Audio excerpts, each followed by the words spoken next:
O afán de superación, o esforzo e o traballo son as claves do éxito de Chano Rodríguez, nadador paraolímpico, medallista e galego. Xunto a él, outros deportistas da terra, como Sofía Toro ou Juan Antonio Saavedra, están a percorrer os centros educativos galegos para demostrar que non hai impedimentos para lograr as metas que cada quen se propón.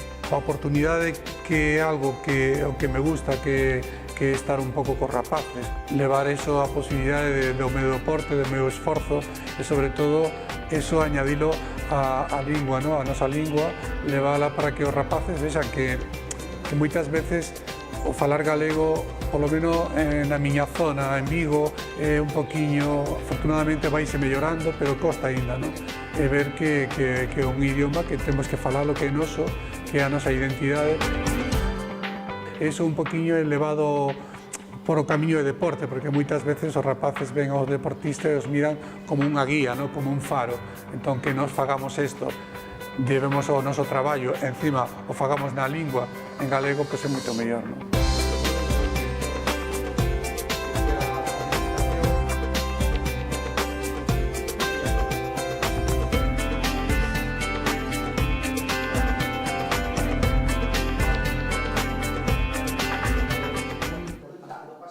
Espello Deportivo é un proxecto promovido polo actor Rubén Ríos e apoiado pola Secretaría Xeral de Normalización Lingüística, no cal se pretenden asociar os valores positivos do deporte co uso da lingua galega. Para iso, grandes deportistas olímpicos e paraolímpicos galegos están a percorrer toda a nosa xeografía para contar a súa historia e revalorizar a nosa identidade. Moi contentos porque realmente está sendo un proxecto e unha actividade que está chegando moi forte, sobre todo a eses que van a ser os nosos futuros profesionais, rapaces e rapazas, que teñen moitísimas ganas e que a veces os maiores son os que ca nosa negatividade pois enturbiamos ou frenamos esas gañas de querer conseguir cousas, non?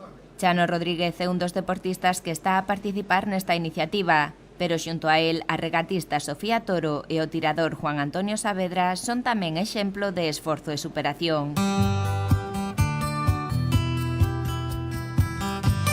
A través destas charlas, Espello Deportivo estáse a converter nun referente para moitas persoas, pois co testemuño destes deportistas, moitos rapaces e non tan rapaces poden ver de primeira man os froitos do empeño e o tesón. Eu sempre lles digo o mesmo a todos, e insisto, tanto a maiores como a pequenos, a cativos, eu non quero ser exemplo de nada, porque non o sou. Eu son, si podo decirlle, e lles digo que se queren mirar algo de min, que miren o esforzo e que miren o traballo, non? Eu séntome moi ben, non? Eu penso que esta medalla que temos aquí, eu digo e sigo dicindo que non ten máis valor que o que un quere darlle en el sentido de que eu sou feliz. Eu, digamos que o esforzo que eu fixe para ganar esta medalla, que foi moito, chega ao seu clímax cando estou con eles, cando comparto con eles, cando deixo que eles fagan unha foto conmigo.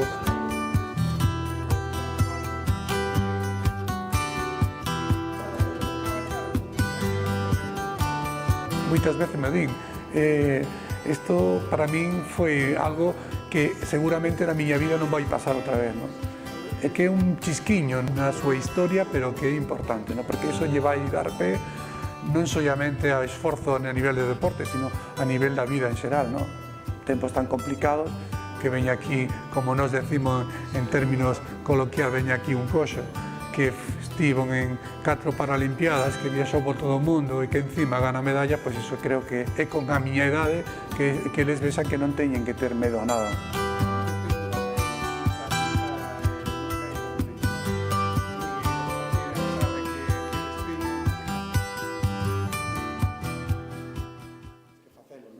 Chano Rodríguez naceu en Cádiz en 1957, pero síntese galego de pura cepa. Na súa traxectoria deportiva ten logrado 16 medallas paraolímpicas, das cales a metade son de ouro, e en Londres 2012 superou a competidores os que dobraba en idade. Por iso e por mil cousas máis, a súa historia é abraiante, e non sen razón, as súas charlas despertan unha grande expectación. Pregúntame de todo, desde por que cheguei á silla, cuántas horas nado, que como, si síntome solo. En fin, a verdade é que sorpréndeme moitísimo as preguntas porque non veño aquí a enseñales, eles, al final de cada charla son eu o que aprende máis que eles aínda, non? Eu intento logo transmitilo a seguinte charla, non? Por exemplo, nós nas conferencias non queremos mesa, non queremos pois estar lexos deles, a carón deles, que vexan que esa distancia que a veces separa a quen sube a un escenario que non exista. Entonces, pois iso nos está funcionando moi ben e despois sabemos, nós normalmente, cando acabamos unha conferencia, sabemos se cumplimos os obxectivos porque hai 3 preguntas que se repiten sempre se os levamos onde nos queremos. E esas 3 preguntas, pois nas 20 conferencias que levamos ata agora, pois en 17 e 18 sempre se repetiron esas 3 preguntas. A mensaxe das conferencias de Espello Deportivo non é outra que transmitir os valores do esforzo, a superación, o traballo e a constancia. E dende logo ata o de agora a resposta do público está a ser inmellorable.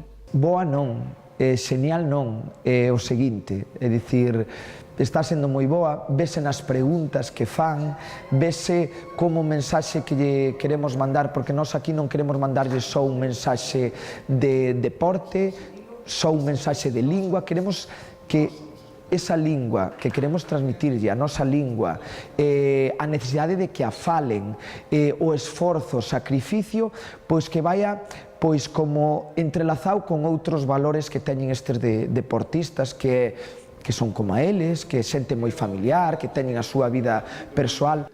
Tras a charla de Chano Rodríguez, descubrimos que para lograr os nosos obxectivos hai que salvar obstáculos, pero superalos é posible se poñemos todo da nosa parte.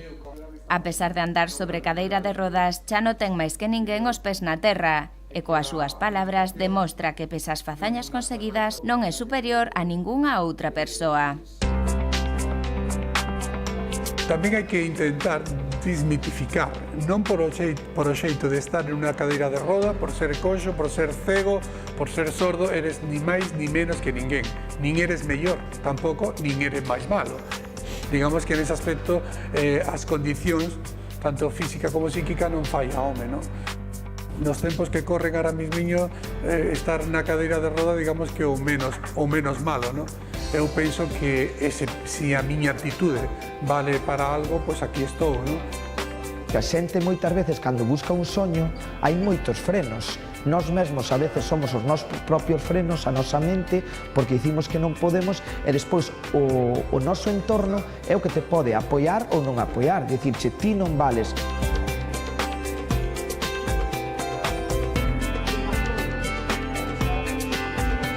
Superación, evidentemente, como videste no vídeo que se puso, cando ti vas andando, ti non te das conta se hai un escalón. Eu teño que estar mirando para aí, non? É unha dificultade, con o cal é un esforzo. Pero eso tamén é bo, porque eso fai que aos meus anos este aquí todavía dando guerra, non? Na piscina e fora dela.